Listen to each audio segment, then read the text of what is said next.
Hi, this is our submission for the GM challenge. We started with the robot manipulation approach, in which we had to manipulate the robot to go to a certain spot, kind of predict it. So we began by first visualizing the signal that we were getting, but the signal was very noisy. So we first visualized the difference between the values, uh, that is the difference between one value and the next one, and we plotted that to see that this there was some kind of noise which was being added, which increased from 0 to 200. Also, we know that there was some constraint on how fast the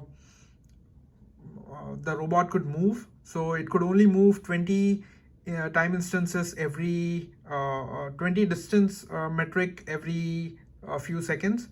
And so in one episode, it could only move 20, whereas towards the later half of it, the variations were going from about 200 distance metric.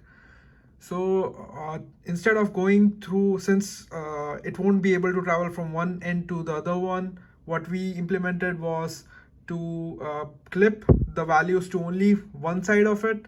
So it would only it would only attempt to go through one part of it, and that was the positive side. So after clipping it, we got this kind of average signal from many different trials.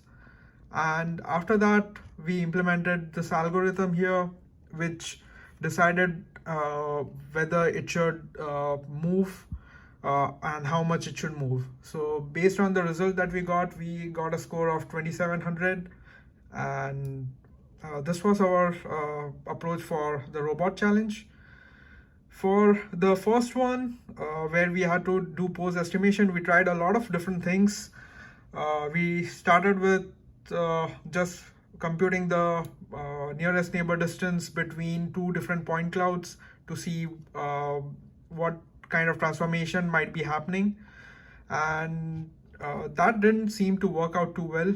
So in the end, we went with the ICP approach, in which we tried to transform point cloud B into point cloud A, and that seemed to be giving some decent results, but that takes just way too long to since we have to go for 200 different episodes.